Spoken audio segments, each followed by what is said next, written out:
I was a union iron worker for years, up on the steel, constructing buildings around New Jersey.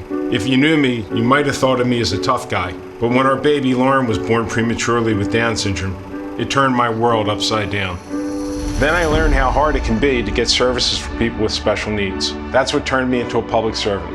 Lauren was a spark. She brought out the very best in me. That's why I ran for public office, eventually becoming Senate President, serving everyone in New Jersey. I'm so proud of what New Jersey has accomplished for people with disabilities, in education, in jobs, and in training and healthcare. But much more needs to be done. Everyone deserves a shot at dignity, respect, a job. Everyone. I've gotten a lot done for working people in New Jersey. A fair minimum wage that's indexed, so when costs go up, pay goes up. Family leave so parents can be there for their kids when it's most important, and sons and daughters can care for their elderly parents. We made marriage equality the law because love is love, but there's much more to do.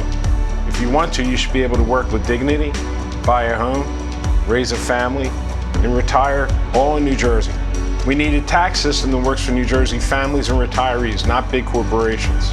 A first-class education system from pre-K to 12, and a constitutional amendment to protect a woman's reproductive freedom. Sometimes in life, we face setbacks, but New Jerseyans get up, we dust ourselves off, we get back to work, because that's who we are. I will always put New Jersey's kids, working families, and seniors first. You know that's who I'll fight for, because that's who I've always fought for. It's who I am, a fighter for those who can't fight for themselves. I'm running for governor because New Jersey's worth fighting for.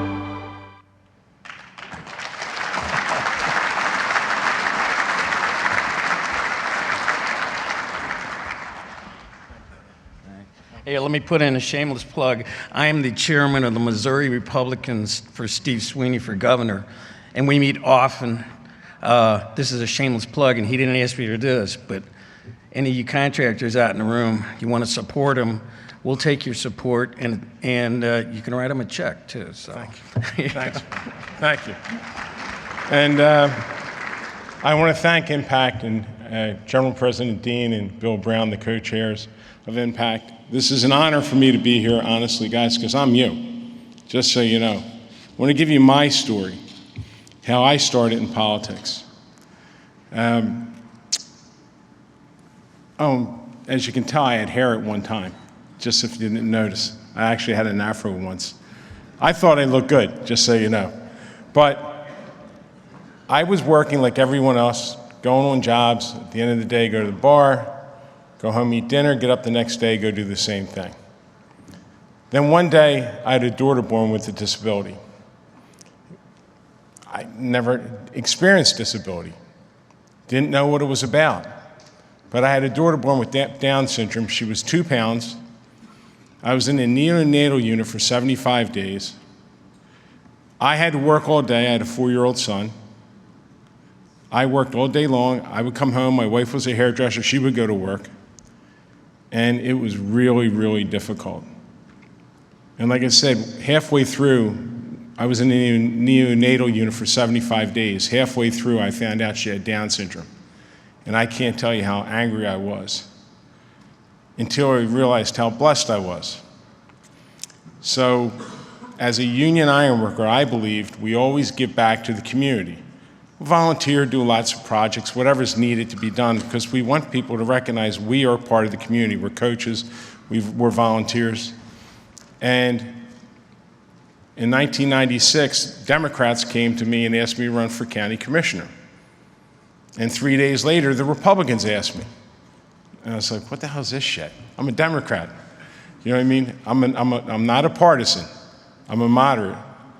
So I ran for county office, and I won. In 1997, I became a county commissioner. In 1998, I became the commissioner director. Right? I am a union iron worker, didn't go to college, no experience in government. 3 years later, they asked me to run for the Senate against a 28-year incumbent.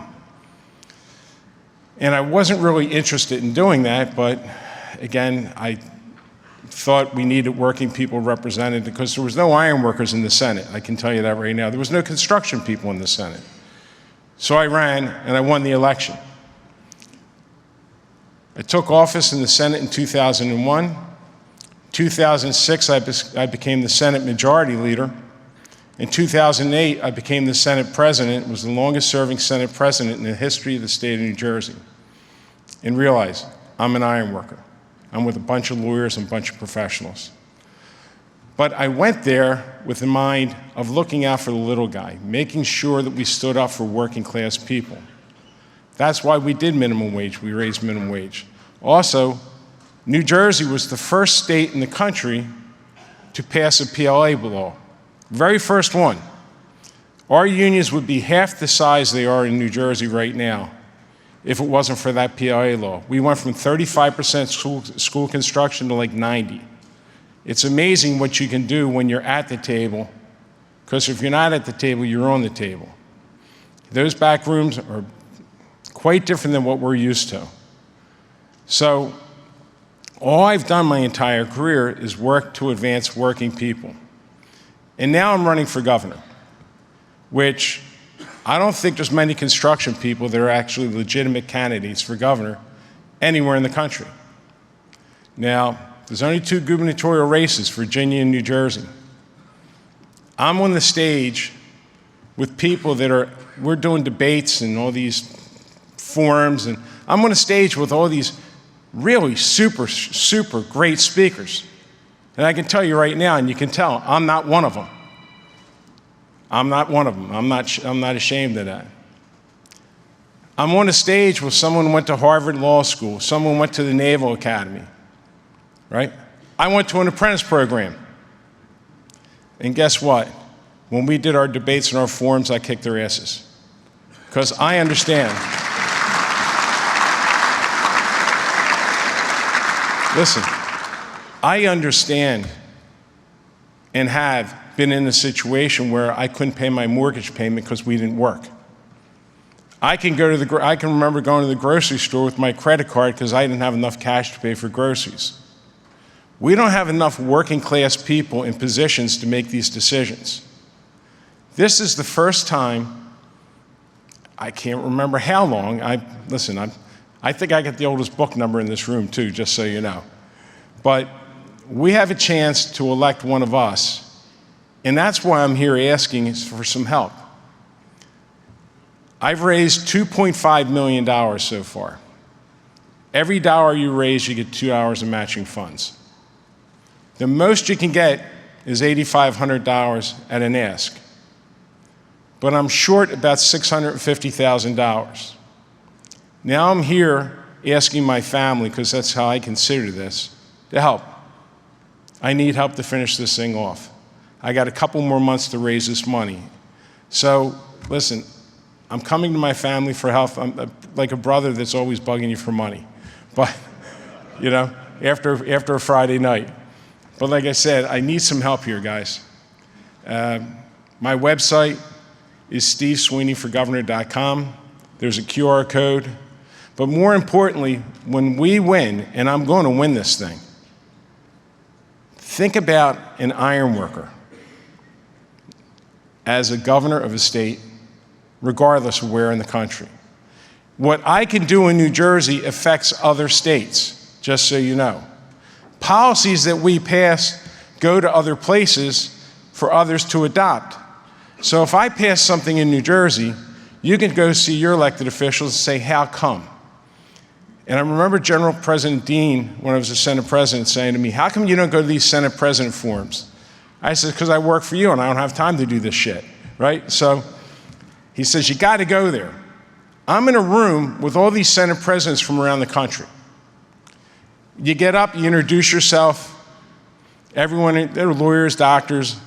And I got up and I said, my name's Steve Sweeney. I'm a union iron worker. I'm the Senate President from New Jersey. And the guy said, one guy from South Carolina says, you're what? I says, I'm a union iron worker and I'm damn proud of it. You know, guess what? He and I became friends because we're at a level in a room where we could have conversations to make a difference. Now, that's what you get. Listen, if you're from Alaska, why would I help a guy from New Jersey? Because I'm your brother. Thank you.